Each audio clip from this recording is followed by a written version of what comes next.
over the nation of Israel, and it was going to end it through Esau. Okay, and we're going to prove that. Okay, that's verse 9. Okay, go to Genesis 25, verse 27 through 31. All right? Genesis chapter 25, verse 27. And the boys grew, and Esau was a cunning hunter and a man of the field. That's right. That's the characteristics of you so-called white people. Your mannerisms is that you like to be outdoors. All right? That's why you have TV shows, man versus wild, Survivor Man. All right? That's in y'all spirit to go camping and rock climbing and fucking whitewater rafting and skydiving and all that. Be outside. Okay? And y'all cunning hunters. All right? Like the brother, he works at a Walmart. Okay? And when he used to work in the sports department, which they emphasize hunting and hunting attire and hunting accessories, the main people that be all in the mix of that is Edomites, you so-called white people, because that's in your nature to go out and destroy and hunt. That's why they have certain sports on sports, what is that, ESPN, I think it's channel 3 or 2, where when they go out and hunt like bears and all types of sport and stuff when it's outdoors.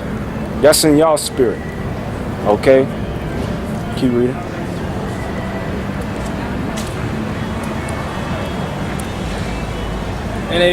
And a man of the field, and Jacob was a plain man dwelling in tents. It said Jacob was a plain man, all right, a complete man.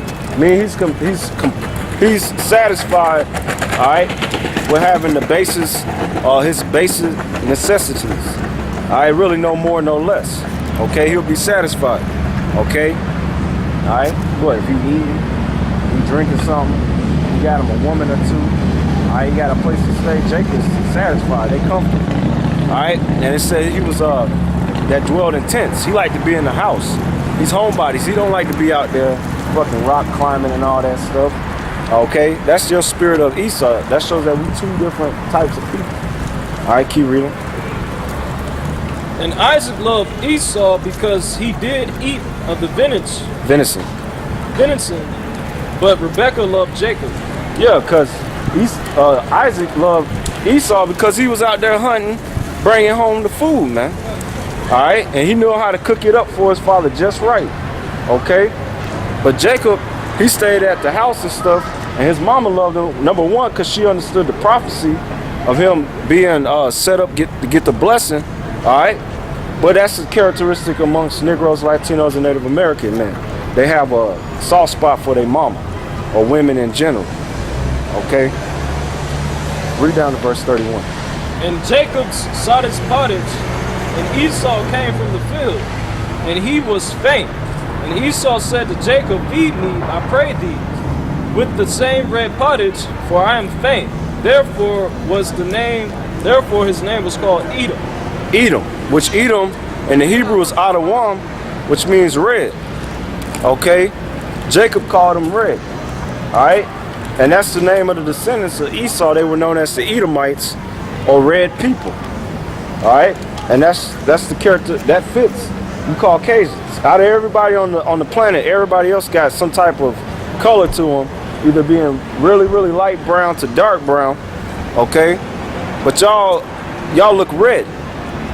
Okay, and it shows when it's extremely hot or it's extremely cold, and y'all weak like your father Esau, because Esau was out there hunting and he got faint to the point where he thought he was gonna die. So that also showed the carnality of Esau, that he didn't have no type of integrity about him, because he wanted to eat raw food, and it's gonna say that. Read down to 31.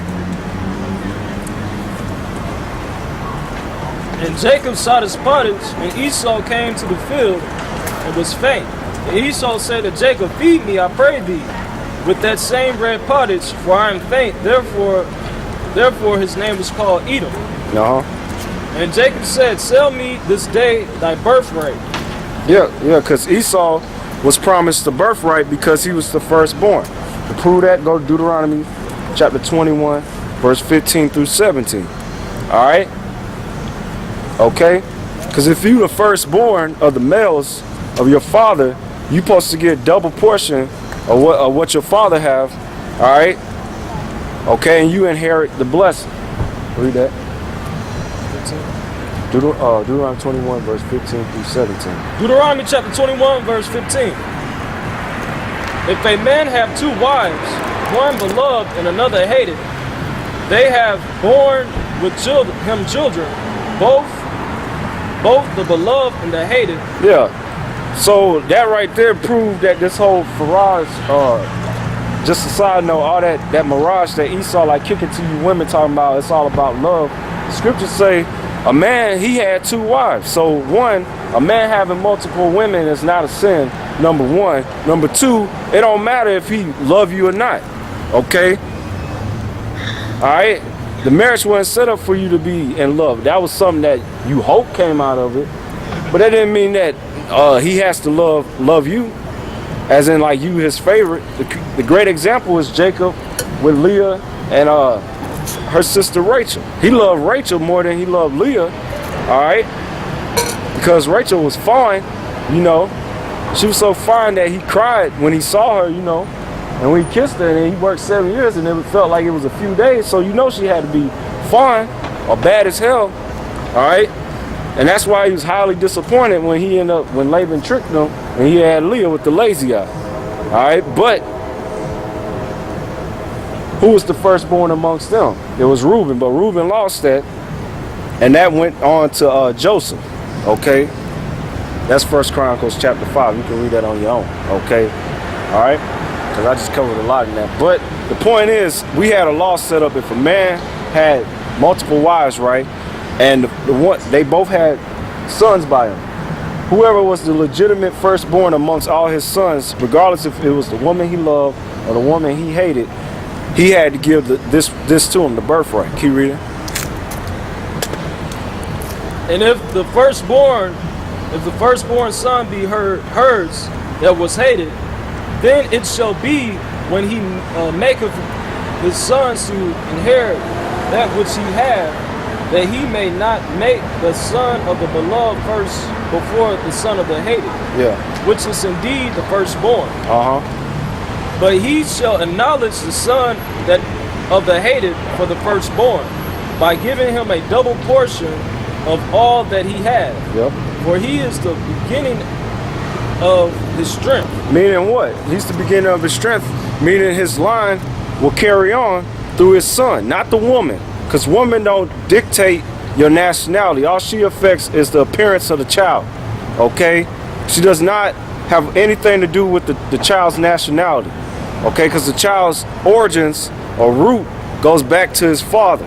So when a man, he would want to have sons, because if he has sons, it will carry on his lineage. That shows he has strength, meaning he's able to have more children, okay? All right? So whenever, say, like the scenario, the birthright will go to the one that was hated because he was the firstborn, and he will receive double portion. That's the end on that. All right, go back to Genesis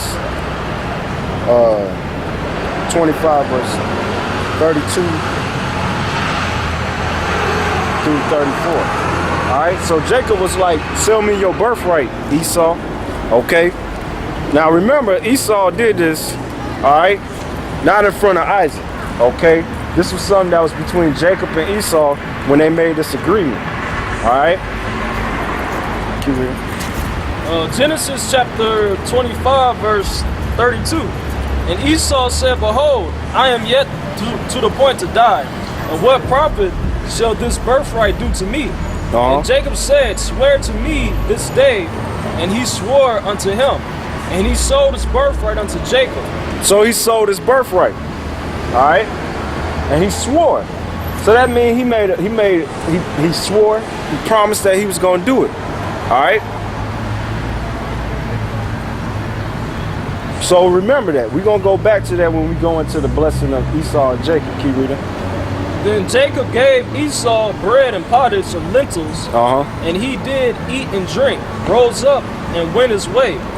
Thus Esau despised his birthright. He despised his birthright. Okay? He despised it. So